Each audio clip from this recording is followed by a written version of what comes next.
Hey, welcome back to the show. Today I have an interview episode with a lovely soul named Juhli. Juhli's been a past client as well as a member of my membership community called the Awakening Academy, and she's just a really badass woman who has managed to make some big changes in her life. So today you're going to hear about the ups and downs of what she's been through and how sometimes life can throw you some massive curveballs.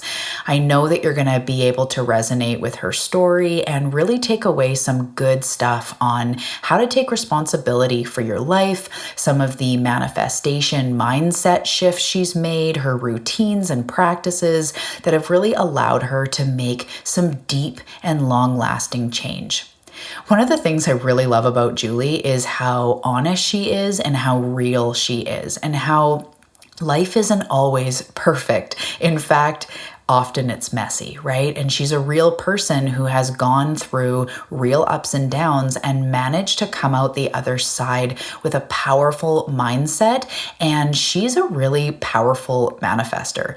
I know working with her, it was incredible week to week to see how she could put her mind to something and just manifest it. So you're going to get a back end view on how she's able to do that and the things she's learned over the years. So I know you're just really going to enjoy it. She's very real. There's definitely some F-bombs that are going to be dropped. So if you're around kids, put in the headphones.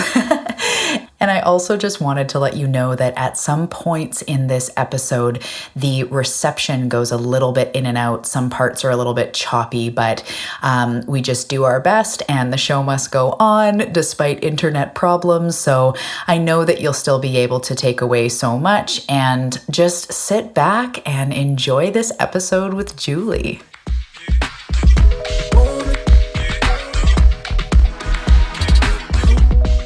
Hey Seeker, welcome to the Awakening Her podcast. I am so grateful that you've been led here, and I'm excited for you that you're answering the call to manifest more magic in your life by mastering the law of attraction. So cool.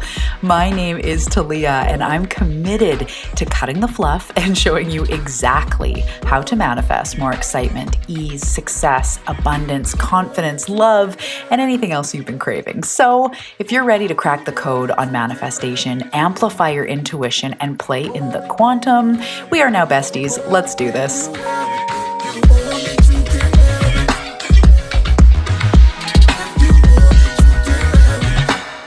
Welcome, Juhli. Welcome to the show. Thanks for having me. I'm a little bit nervous and terrified and excited. That's exactly where we should be. So Juhli is a friend, a past client, a member of the Awakening Academy, and we've known each other for a couple years now.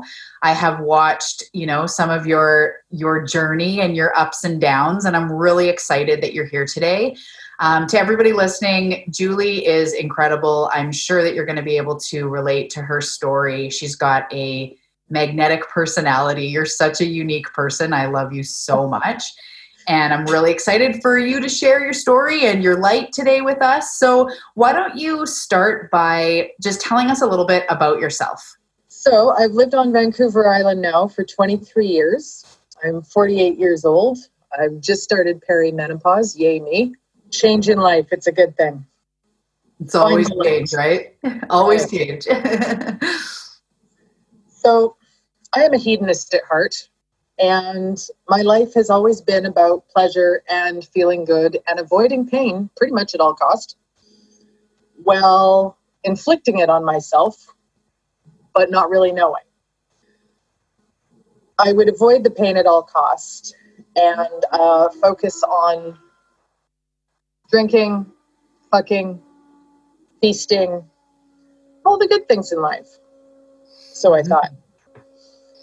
Anyways, I like nature, painting, creating, foraging, cooking.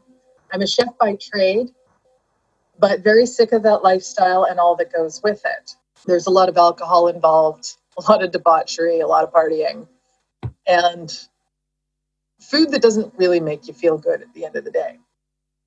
So the last few years I have been on a journey to feel good, and feel better about myself in general.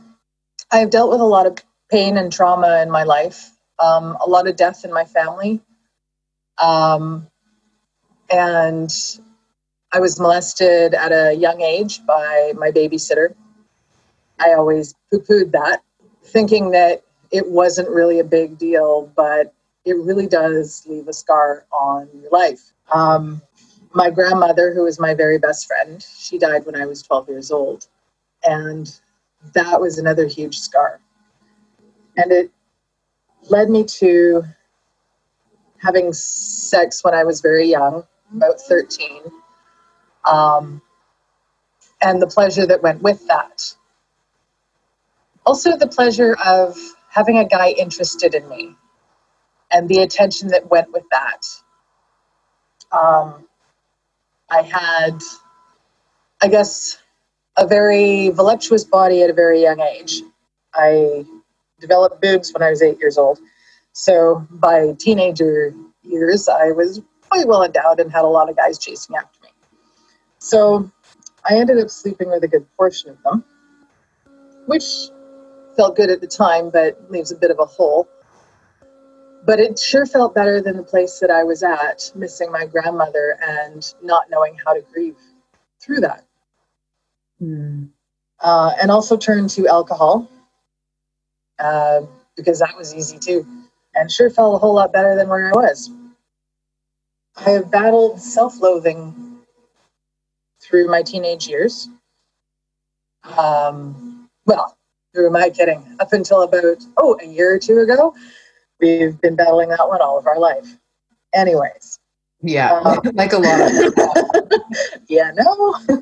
Yes, I know. It started in my teenage years, huge self-loathing. And I became a binge drinker. Didn't really dabble in drugs too much. Definitely booze is my poison. Battled that one up until very recently, actually. I also focused on trying to be cool. All my choices were kind of based on, is it cool? Will people like me? I decided to become a chef because it was cool. It was also funny. I would always look at it as a easy out. It would take very little effort, very little schooling, which until recently, I didn't quite realize that it's my zone of genius. I'm amazing at it. I'm amazing with food. And I never really saw it as a golden ticket. I just saw how much I absolutely fucking hated it while I was doing it. Also, with the chef lifestyle, I ended up with a very bad sense of humor. Okay, maybe not bad. It's very bent, very twisted, quite sick. Having 4 brothers did not detract from that sense of humor at all either. So then again, I was cool. I was funny. I could always get one up on the guys at work. So did you feel that sort of sense of humor, although part of naturally who you are, was that sort of to be cool, to be accepted by the guys around you? Absolutely. Yeah. Absolutely. Well, also, I didn't want them to intimidate me. So you always got to get one up on them. Right. And is being a chef or a cook, is it a male-dominated profession, do you say? Very much so. I have used that as an excuse all my life as well for not getting further ahead. In my chosen profession. I could have been so much better, but it's a guy's profession, which is a total pile of bullshit. Right. Because quite honestly, I just don't really have the ambition and drive to work those silly hours. So it really didn't have much to do with the men per se. It was more me taking responsibility. Also, if it doesn't, completely light you up, you don't want to put in the hours, like when... No. I know you, and when you're painting, you could probably paint till 3 a.m., but when you're doing that, maybe the drive sort of petered out because it wasn't what you wanted to truly be doing. Exactly. Exactly. And I really just didn't know that I could make a living outside of the commercial kitchen. Right. You know, so So then what was life like for you sort of before, because the people listening don't know you, don't know the changes you've made. So let's paint a picture of, a few years ago, or even like you are painting a picture of that time in your life. So as time went on, what kind of happened? What was the snowball that was happening, and where did that lead you? okay. Life truly does reflect who you are, who you were being.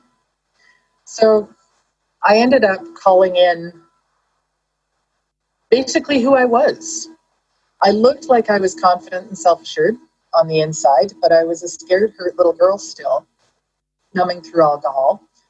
And I ended up attracting a partner who was a really nice guy, but a bit of a mess, kind of like where I was.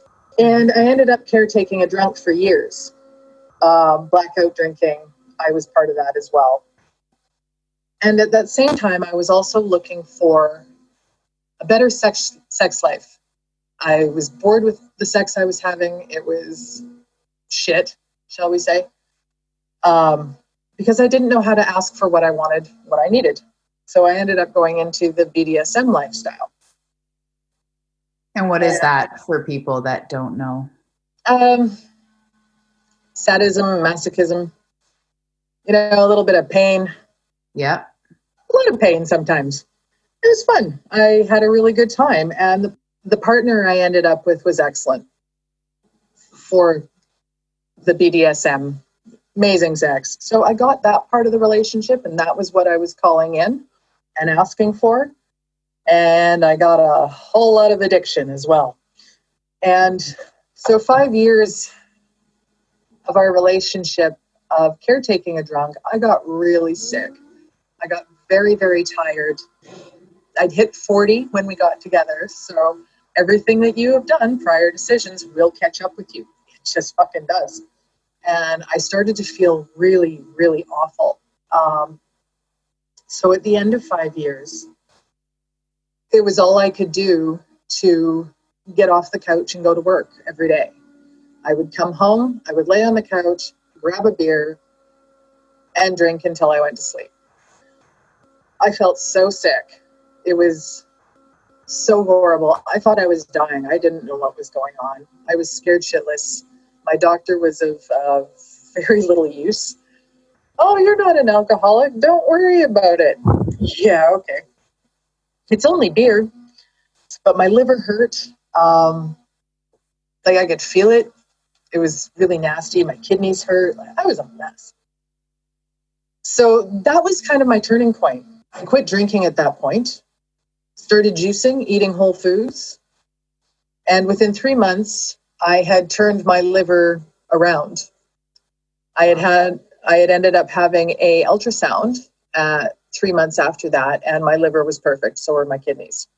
Wow. It was pretty awesome. Yeah.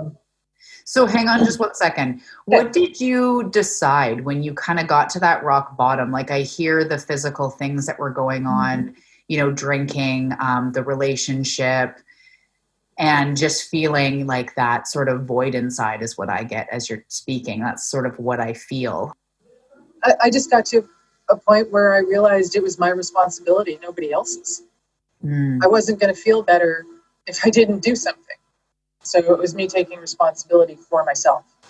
Yeah. And did you come to that on your own, or was there so one day you just kind of realized like, shit, if I don't make these changes, no one can make them for me, kind of thing? Yeah. I thought I was going to die. I really did. I felt so shitty. Wow.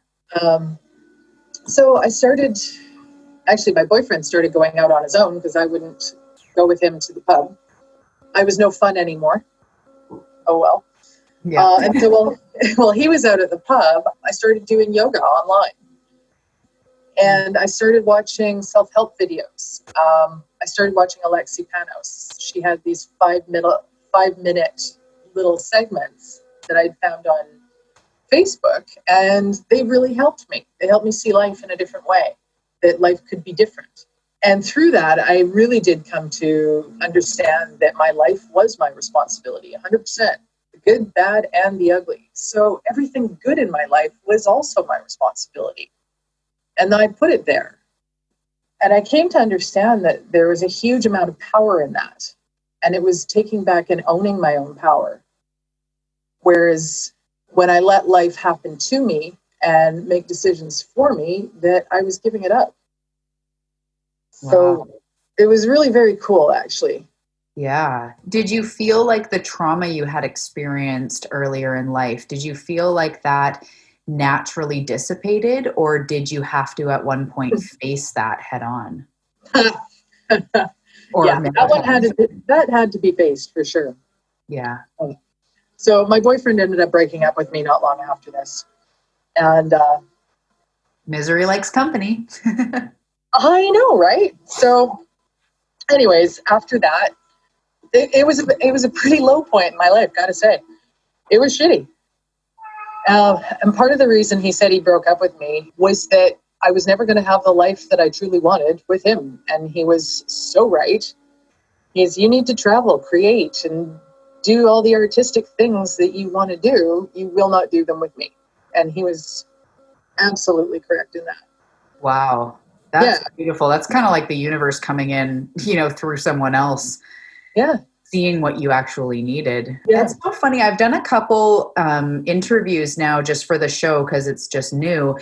And I've seen a theme where every time as I'm talking to someone and they're speaking about this turning point, there's a piece where the universe comes in and does something for them without you having to actually do it. Like what I mean is you do so much of the energetic work. You have those breaking points, you have those aha moments, you have those turnaround moments. Like you did so much great work that the universe comes in and almost goes, okay, I'm going to remove this person and I'm going to remove, like he broke up with you. How beautiful that you didn't even have to sort of be like, okay, how am I going to deal with this? Because he just probably saw you changing and the relationship grew apart and you kind of got to be released of that without actually having to be the one to do it. I wouldn't have done it. Right. Because of where my mindset was at that point, and my belief system was that I would not give up on someone. So he had to be the one to give up. Okay, cool. Okay. Perfect. Wow. Okay. And so through that, I ended up, I didn't know where I was going. I had been trying to start my own business. That didn't go very well. So I had also taken less shifts at work. So I was down to 2 shifts and now I have to move out of my place that I just moved into. At the same time, I was still very tired. Like this was a long one. And it was my thyroid that was actually really out of whack. And very, very tired. So I was like, what the hell am I going to do? Anyway, my mom said, come live with me. And my dad said, oh, you can come and live with me. So, and they were both away for a couple months. So I was able to go back and forth between their 2 places and be by myself and create and paint. And my dad has a pottery studio and play with clay. It was awesome, actually. It was very cool. Wow. And then there was one night I was drinking a bottle of wine by myself, feeling sorry for myself and watching Eat, Pray, Love and schniveling away. Love those pity parties. They're good. Yeah, we all need them. Right? And at the end, I was like, oh my God, I used to want to go to Thailand. I wanted to go back and take a massage course. Like, fuck it. That's what I'm going to do. Universe. That's what I'm doing. I am going to go to Thailand. Get me there.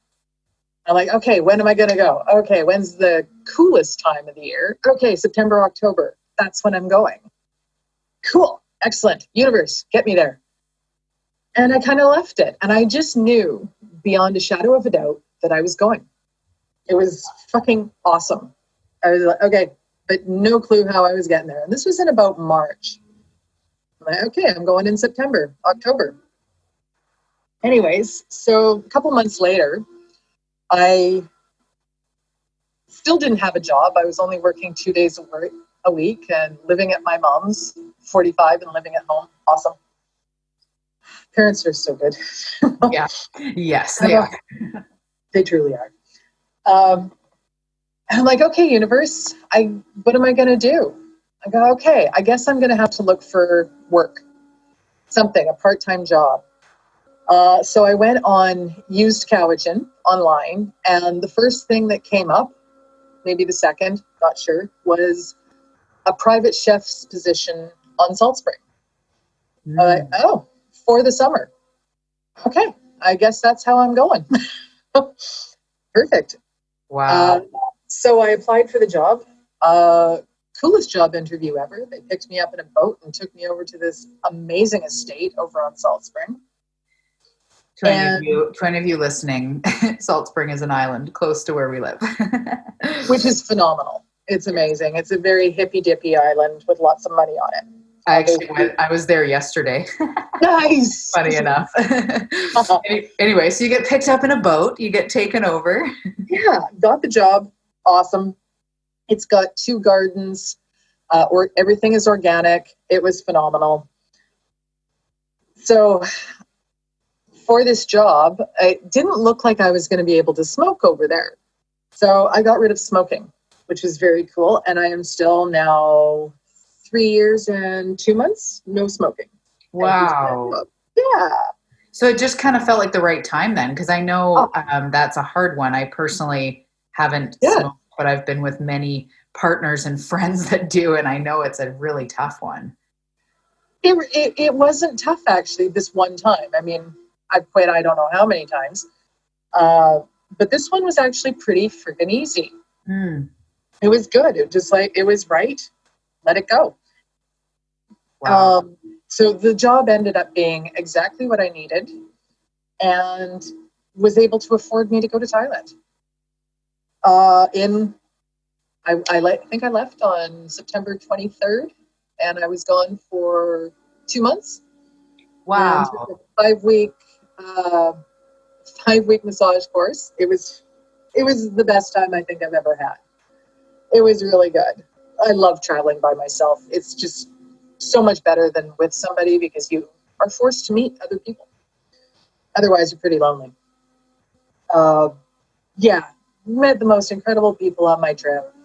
Most of them a whole lot younger, gave me a really incredible sense of hope for the future with some of the kids that I met. They were just phenomenal. Really good mindsets. And they were just incredible human beings. It was such a privilege to meet them. And and what was really cool is during that summer, I had decided I wanted to try ayahuasca. Mm-hmm. Like, okay, universe, bring the right shaman to me. I had heard that you get the shaman you deserve. That alone is slightly scary. But I'm like, okay, you can bring this to me. I need someplace that I will feel safe. Just universe, bring me the place I need to go. So when I was in Thailand, I met this amazing young lady. And she ended up telling me that she had worked in an ayahuasca lodge in Peru. Like, no way. So we decided we were going to meet there in April. I think 5-6 months from when I'd met her. Anyways, so we'd made those plans. It was quite exciting, very cool. And while I was in Thailand, not everything was rosy and wonderful. My mother had cancer of the colon the year prior and had half of her colon taken out. And so while I was there, I got a call from my mom saying she was sick again. And it was inoperable, and there was really nothing they could do. Also, my cat had to be put down about 3 weeks after I had left. So, there was still, more death and pain and having to deal with. Yeah. So I knew I was coming home to caretaking my mom.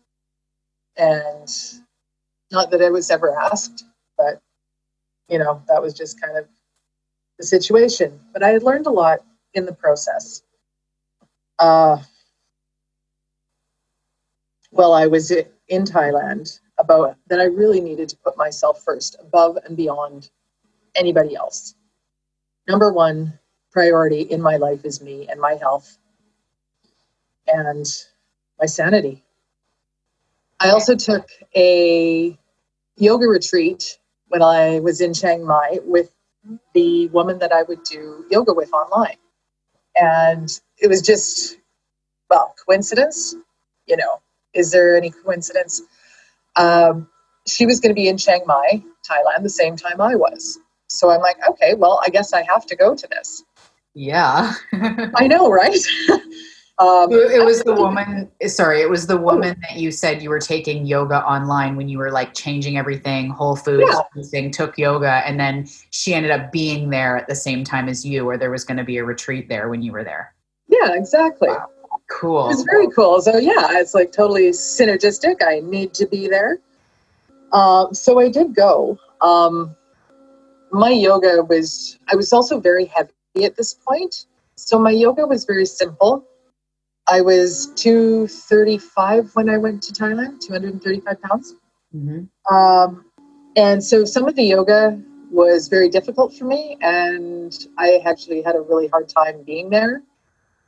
My headspace wasn't also fantastic, but I could never quite figure out why I was there. It wasn't obvious. And I still am not sure, other than the fact that it gave me a window into the life of possibility of being paid to travel the world. But I could do that.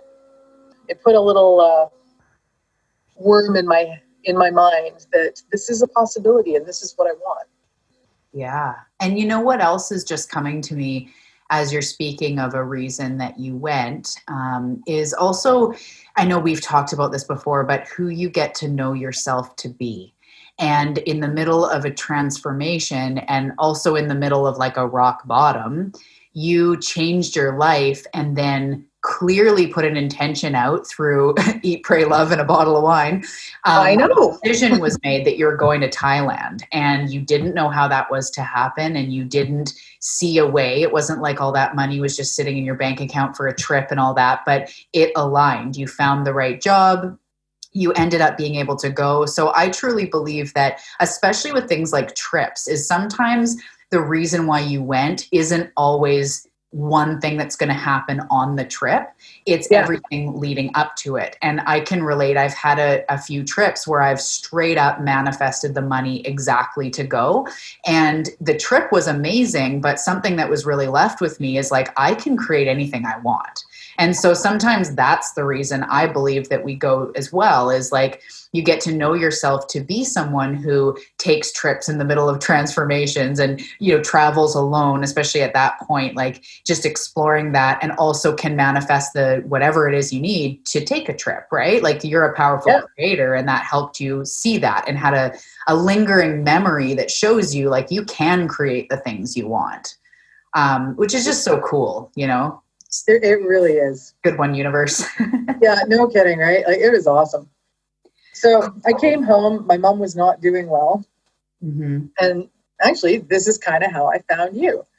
I ended up having to take my mom down to a naturopath appointment in Victoria. And she didn't necessarily follow the protocols that he laid out at all. But I was able to find you through this because on his website, the nutritionist was you. And it said you lived in Nanaimo. So I looked you up on Facebook, and you had the Food Buddha at that point. So I started following you. From there, with my mom being sick, and when I got home, I told everybody I was going to Peru in April. I'm going to go do ayahuasca. That's it. Also, when I was in Thailand, I had he was a Hindu Brahmin monk, a friend of mine's teacher, mentor, and he told me that not to worry about a job. It will be there when I get home. A friend will offer. Okay. So I got home. All this is going on. I'm going to Peru. Didn't know how I was getting there. Didn't have a job. And a friend of mine phoned me. Are you looking for work? I'm just starting, or she had started a restaurant and had needed a new cook. I'm like, yep, I'm in. Perfect. as long as you know, I'm going away for 3 weeks in April. Wow. Yeah. So I was able to caretake my mom and live at her place. She basically paid the bills. I brought in a little bit, food and whatnot, and I just saved for my trip, which was pretty fantastic. Drove her to appointments. And she started taking chemo and things were doing a little bit better. And thank God we got a couple months of her where she rallied a bit, and we had a really good Christmas and a really good Easter together. And then the chemo no longer worked and she started her decline. I went to Peru, and I did get a lot of slack for that one from people and judgment. But I knew myself, I needed that time off. I was going to need that break. At this point, I was ready to kill her. It's like, okay, forget life doing it for you. We'll do it. But Why was that? Just if I can ask, is it because of the intensity of caregiving, or because she was so close to the end where you almost get to be where it's like it's better for her to go? Oh, no, the intensity of caregiving. Right. While I was looking after my mother, I had apologized to her. I said, "I am so sorry, Mom, that I'm not the caregiver that you need." She's like, "That's okay, dear. You have other gifts." Aw. You're doing an amazing job. Like she was so awesome. She really was, but she really was very clingy, needy, and I had a really hard time with that. So my trip to Peru was really aptly timed. I definitely needed to get out of there, and her best friend came over to caretake her. So I went to Peru and I did ayahuasca down there. For those of you who don't know what ayahuasca is, it is a very healing, hallucinogenic plant from South America. So I went down there to do this, and this was to face my demons.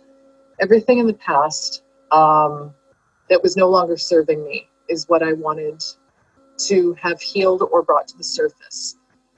That being the deaths in my family, any healing that had not happened there, and the sexual molestation when I was a kid. And also to look at the addictions, especially the alcohol. It was a very cool experience. The first couple times weren't a whole lot, but that last trip that I had was like a train hitting me. It was incredibly intense, but the very cool thing that it did was helped you to go into your past and your memories and look at them from a very objective point of view. It was like you were in the room watching everything happen with no emotion attached to it. So you were able to integrate and forgive things that had happened to you. Wow, that's powerful. I've heard that you almost become like a witness to your journey. Very much so. That's very, very much so. And the journey had started with the most incredible feeling of love for me. I've done enough drugs and stuff to know that, when you get that, like maybe an ecstasy thing or an MDMA, that you love everybody. This was completely the opposite. It was a love for me. The universe loved me, and it was giving me a hug, telling me that everything was going to be okay. That's amazing. It was very cool. Very, very cool. And then you started to go into your memories, or I started to go into my memories and looked at them until I got to the molestation. That was the last one. And it was incredible. It was very, very cool. I got to talk to Mini Me, the little 7-year-old girl, and tell her how proud I was of her. And there was memories that came up that I didn't remember, of me actually standing up to the guy and telling him no after a period of time. I don't know how long it had gone on for, but I had finally said, no, I'm going to tell my mom. And he never bugged me again. I didn't remember this. So it was kind of empowering at the same time. It was very cool. Yeah. Wow, that's powerful. And It was neat. did you feel that relief and that healing when you got back as well? Did that feeling linger? Did those impacts linger? They did, but it also brings everything to the surface, and now you deal with everything that has happened since then. All your choices, all that kind of shit is still there, right? It's now just learning how to integrate those things and heal everything else that has come after that. Yeah. Yeah, and also, when you're doing things that aren't good for you, and you can totally ignore them. Like Yep. the drinking. I continued to drink for years. I was still not doing amazing. But when I got back, I went back to Salt Spring for the summer. And that's when you started the Good Feeling Life, and I started following you faithfully. And it really helped get me through the time with my mom. Mm. And so she passed in the fall, October 1st, 2018. And by the end of this, I was beyond exhausted, like just fucking done.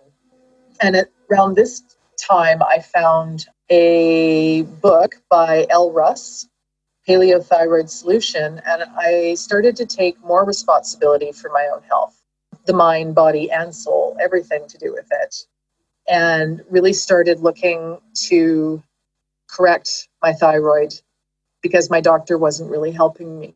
I was so tired.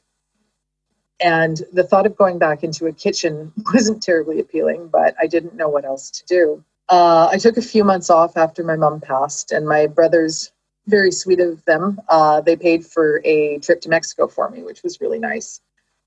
And I came back and I ended up working in a kitchen, and I just didn't really know how to get out of it. So I hired you as a coach. And I remember you telling me, what the fuck are you doing? I don't know if those were my exact words. Yeah, I think you actually did use that. I think you did, because it's like, what are you doing? You hate this. Why are you doing this? Because I hate it so much that I know I'm not going to stay. But you're staying. Why are you doing this? Anyway, I finally did get it. But through that summer, while you were my coach, I went through a pretty dark time. I was trying to trust the universe, but at the same time trying to tell it how to do things.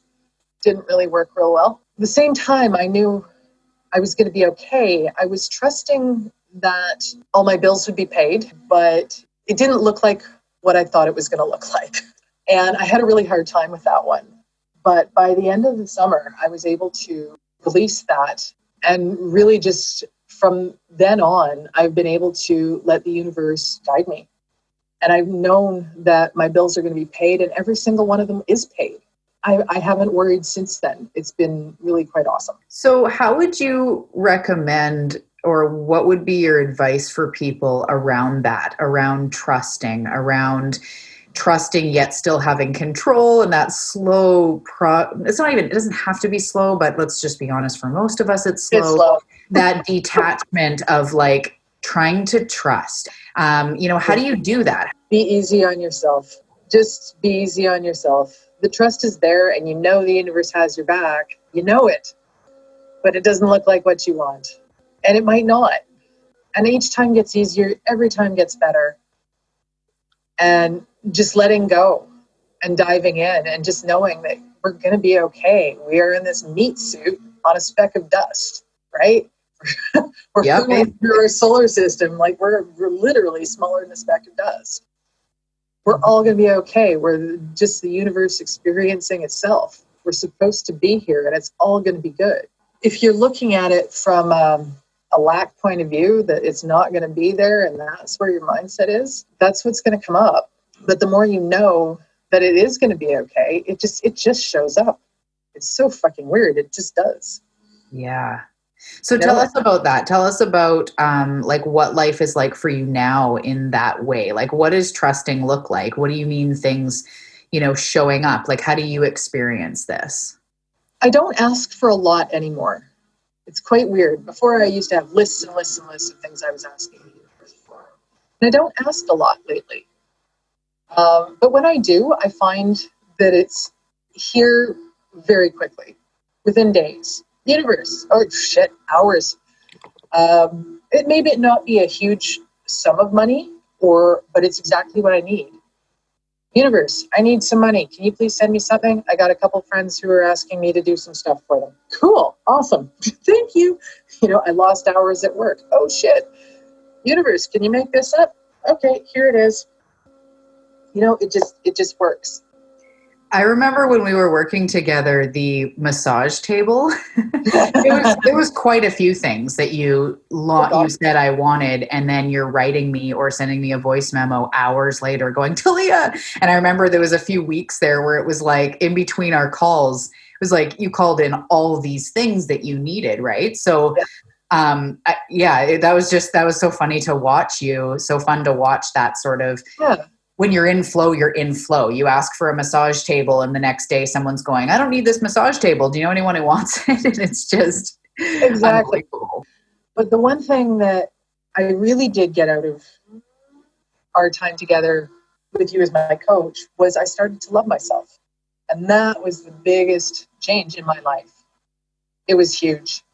What does that look like? Like how does it feel now compared to before? It's easy. It's just easy. A friend of mine had lost a bunch of weight and I was admiring like how awesome they looked. Oh, no. I still I got the tummy. I'm like, are you fucking kidding me? You look amazing. But I still got the tummy.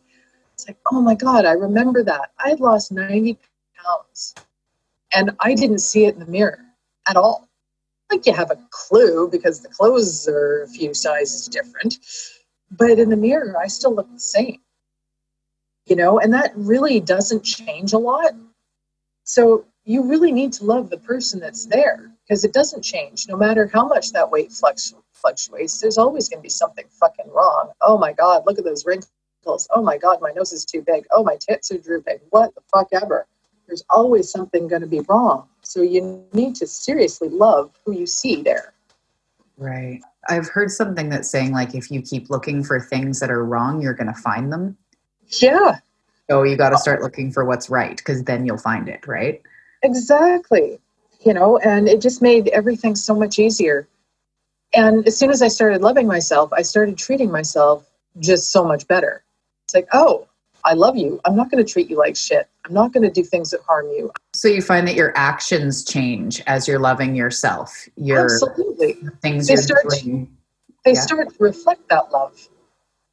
If you saw somebody you loved doing these things, harming themselves, you would want them to change. So it's like, okay, maybe I really do need to look at that. So I stopped drinking. I've been sober 5 months. And about a month ago, I started drinking again. And the amount that I started to feel shitty was unreal. I felt fucking horrible within 3 weeks. I was depressed. I was miserable. Yeah, it was really awful. I was like, okay, that's done. I don't need this in my life anymore. And it was just like that one more little kick of the can that I needed to get it out of my life. And I'm feeling so much better. It's really quite awesome. Isn't it funny how I don't believe that there's any rules that we have to do. Everybody's journey is different, but just for the sort of casual sake, it's funny how we have to digress to learn. Yes. So if there's anybody listening that feels like they're constantly digressing, just like that is so normal. I definitely experienced that. You're saying it perfectly and beautifully that, everything will even be going so good. And it's like, we just have to sabotage just a little and it's not even actually sabotage. It feels like it is a moment.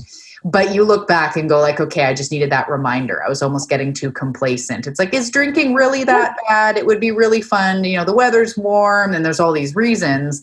And then you do it and it doesn't feel good. So for some of us, it's drinking. For other people, there's food, there's shopping, there's, anxiety. It's like we kind of slip into feeling good and think, it's not that bad. And we kind of have to backtrack in order to go, right, that's why I had stopped. Yeah.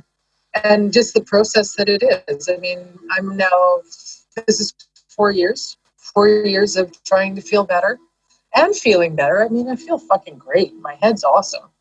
I like who I am as a person. I still fuck up. I still got a long way to go. But but every day is better. And I feel really good. That's fucking fantastic, because I sure didn't. That is so amazing. So now you're also entering a new chapter of wanting to help other people, right? Absolutely. I'm so excited about this. So I am starting my blog. I am terrified. I'm not exactly sure what it looks like yet. It's going to be a big learning curve. Anyway, it's going to be called The Holistic Hedonist. I love and that. I'm also going to be putting my art online. So this is very exciting. Wow, that's incredible. You have some amazing art. I love your West Coasty, beautiful. I can't even describe it. It's so unique. I love your style. Thank you. Yeah. Thank you. My octopuses. Yeah. Yeah. So what, you're saying like you're kind of nervous. You have no idea how it's going to work. What's driving you forward to do it if you have no idea how it's going to work or what, how it's going to pan out? Actually, I'm not sure what's driving me necessarily, other than I need to share. I didn't think I had a lot to say, but I think I do. I know a lot. I have a ton of knowledge from my years of cooking, and how to apply that to make a, well, quote unquote, diet taste good, because it's not about diet, it is about lifestyle. And especially if you're dealing with any autoimmune disease and stuff like that, it is 100% diet that you need to drive forward to heal. So that's basically what my blog is going to be about. It's going to be about food and feeling good and fucking foraging and feasting and having fun. That's a lot of F's. I love that. Alcohol. I know, yeah. Right? Why do you feel like helping people is what's next for you? Expressing yourself, sharing what you've learned. Why do you think that's important for you right now? Why has that been calling you? Because keeping it inside is selfish. I know a lot. And if I can help anybody, even one person, fucking great. If I can help anybody heal, anybody get out of their fucking rut, and realize that change is possible, that would be fucking awesome. And to make it as easy as possible and doable. Doable being like number one. Yeah. And so that they're not alone. I'm down almost 40 pounds in the past 8 months, feeling great. And none of this is through a diet per se. It is a lifestyle and it's a change. And treating myself right because I love me. Yeah, as soon as I stopped dieting and trying, thank you, Talia, guess what? It started to come off. Yeah, weird how that happens. It was pretty awesome. Wow. So if there are women listening that are feeling like they are living a life that is not serving them, unhealthy habits, feeling like a lack of maybe purpose or drive, or have no idea like how to sort of turn this around, what would you recommend? It sounds like your journey, like a lot of ours, has been very incremental. As you know, I like to talk about incremental upgrades because I do believe we can have complete transformations, complete turning points overnight. But there is a lot of work that happens incrementally leading up to those big aha moments, or, leading or after you have the big aha moments. You still got to get to work and implement the changes, right? So what would you recommend for women feeling a version of what you used to feel like, wanting to make these changes, wanting to use the law of attraction? Because we haven't really straight up said that, but this is, what has really allowed you to make those changes, because your focus changed and, your habits changed, and, over time, all of that happened. So what would you recommend for other women wanting to make those types of changes and incrementally, make a transformation? Number one is taking 100% responsibility for yourself and your actions. And just knowing it's all up to you. That's where I started, was just knowing it's up to me. But at the same time, go easy on yourself and start small. Make one small change of doing something really nice for yourself daily. Every fucking day, do something good for yourself to make yourself feel better. Be it a pedicure or 5 minutes to meditate, do yoga, just little tiny upgrades over time lead to huge changes. Within that, it's taking responsibility for yourself, especially where your health is concerned. That one I'm pretty big on is you're the only one who knows how you feel inside. Your doctor doesn't know, your counselor doesn't know, your coach doesn't know. You're the only one who can know how you're feeling inside. It is up to you. It is not up to anybody else. No matter how much money you pay them, they can't fix you. You're the only one that can do it. And it's a slow process, as much as we would like it done now. It's kind of why I did the ayahuasca. It was a shortcut. But there is still a ton of work that goes with that after the fact. And enjoy the journey. Enjoy the process. By feeling good, doing something nice for yourself every day. Those things are beautiful tools for us all and reminders, because they sound simple, but that's what all of this is, to everybody listening and to you and to me. It's like, this is the transformational tools are usually the ones that sound too simple.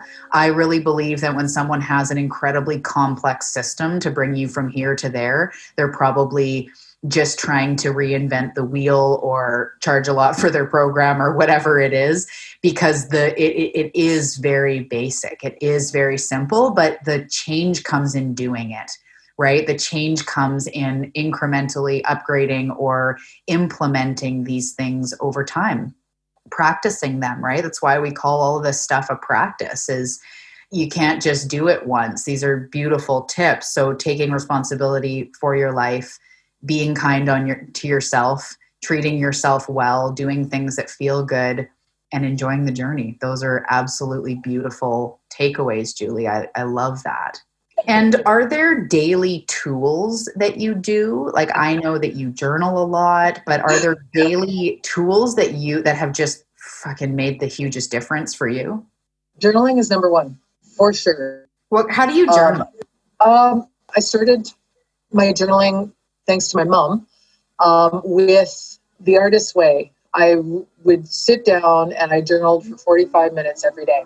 Any garbage in my head, it doesn't matter. It just comes out, especially if I'm in a bad space. It's just put it down on paper, get it out of your head. Once it's out of your head, you can go on with your day. And then you don't have that fucking loop running around your head. Well, what if, and that thing going round and round. Put it on a piece of paper, get it out of your head.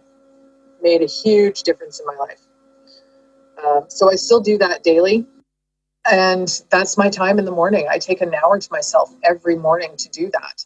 I also do yoga almost daily. Try and drink as much water as I possibly can. And I do try to meditate at least 10 minutes a day. For meditation, I know that you're someone that has a hard time visualizing. We've talked about that a bit, that Yes. Everybody is so different. To all you listeners, some people just aren't designed to visualize. So meditation doesn't have to look like any one way. So tell us how meditation looks to you. Like, if it's 10 minutes, 20 minutes, whatever, what does that look like for you? I focus on my breath and focusing on what I can hear. When I'm up early, I tend to listen to what's outside. The birds chirping. I've got a creek in the back, which is awesome. The wind through the trees. And also sometimes just even focusing on the senses. Even if your eyes are open, just what can you see? What can you hear? What can you taste? What can you feel? Can you feel the fabric against your skin? Like that kind of stuff. Wind blowing through the hair that you forgot to shave, whatever. Just focusing outside of your head is basically the easiest way to do it. Yeah. I love that, because that does also bring you to the present moment, which is basically all meditation techniques. They are doing that in some way or another, whether it's a guided meditation, visualization, just clearing your mind, being quiet, whatever. It's all to bring you to this present moment. So that's one of my favorite ones to do too. And I love doing that one when I, in quotes, can't meditate, meaning like I'm on a ferry or I'm driving or I'm, busy, or I'm with the kids or something where I can't just like pull out my pillow, give myself a clear 45 minutes, get everybody to shut up. Just kidding. But, like when I can't do that, I will focus on my senses. I will focus on the way my clothes feel, and those beautiful examples, you said, of what can you hear, what can you smell, what can you, feel. And it's so powerful. It's really, really powerful. So that's a great meditation technique. Exactly. That's so beautiful. Well, thank you so much for sharing all of this. Is there any last things that you want to share to the people listening, which are, incredible, beautiful souls on a spiritual path, wanting to amplify, wanting to take it up a level, wanting to really master the law of attraction, transform all that stuff? Is there any last advice for the women listening? Okay. Well, law of attraction, start small. Just start small and keep believing, because it does fucking come. I started with parking spaces. I'm still really good at parking spaces. I fucking love Costco for that. It's like, please, thank you. Drive right in every time. I love it. I know. It's the easiest one. And they're little things, and it just spurs you on to more. Small little upgrades that, okay, I'm going to ask for this. Like I asked for paints, canvases, and the money for them shows up, or a place to buy them cheap, just things you need. Just ask for what you need and they will show up. Also, if you're having a hard time, like for manifesting and stuff like that, ask the universe, what am I not seeing? What's blocking me here? And that will show up too. Also being grateful for fucking everything, for everything, even the shit that comes, even the garbage. Try and work yourself around to being grateful for it and what it's teaching you. Yeah. Be grateful for the lesson, maybe not for what's happening, but for the lesson that comes out is always awesome. But look for the best in everything. Find the beauty in a flower or a blade of grass, the perfection that is there in everything, and be awestruck by the wonders that are out in nature. These change your mindset. And when you start changing your mindset, that also helps with the law of attraction, because you're becoming more in alignment with good things. If you're becoming more aligned, then it's easier to call it in. Hence the self-love. If you love yourself, it's so much easier because you're no longer trying to fight something. I've been finding that when I do ask now, it is so much faster. So much faster. Yeah, I agree though. When you're resonating at love, when you're resonating at self-love, you do become a magnet. Like you really do. And to come back to the gratitude piece you just said, you inadvertently, without even intending to, you become grateful for yourself. You could be focusing on that, but if you're just focusing on self-love and you're learning to love your body, learning to love your personality, your quirks, your traumas, your everything, every part of yourself, when you do that, you start resonating at the frequency of love, which is the frequency of creations. By focusing on self-love, you also just amplify all of that, the gratitude, the manifestation, everything. It is very powerful. It very much is.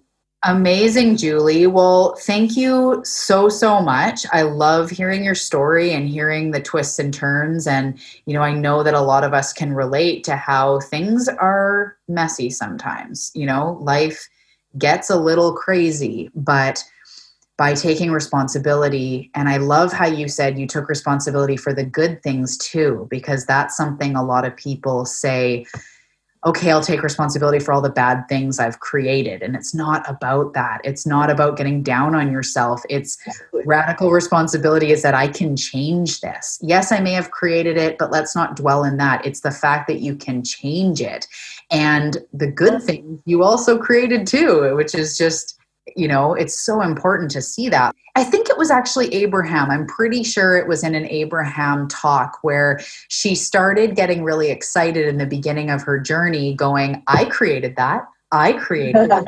I created that. Your car, your bike, your computer, your partner, your friends, your clothing. Like I created that. I created that. And that really helped her in the beginning to get on board with this manifestation. Is it's not just about the bad things that you created. It's about all the miracles that you created. And actually, I think that that's such a powerful piece, is like acknowledge that yes, those challenges are there and you can change them, and look at all the amazing things you've already created. Well, that's where the power is. We're giving our power away constantly when we're blaming everybody else for what's wrong in our life. That's giving other people power over you. That's fucking bullshit. Yeah. Take it back. Turn the fucking TV off. Turn off the news. Shut off your Facebook feed. You know, if it's causing you to have a shitty mindset or freaked out or anxious, turn it off. You don't need it. There's no fucking reason for this in your life right now. It's totally unnecessary. Yeah. Oh, I love that so much, Juhli.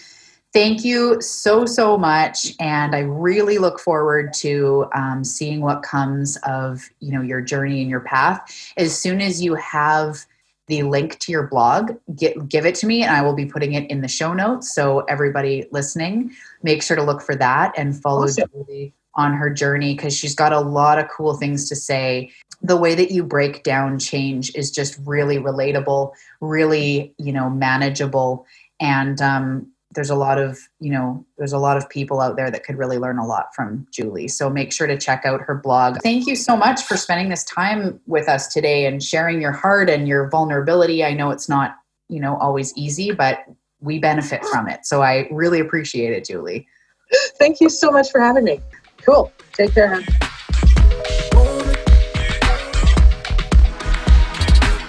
Hey love, thank you for listening to today's episode. I really hope you got some incredible value from it. And if you did, pretty please head over to iTunes and leave me a review and hit the subscribe button.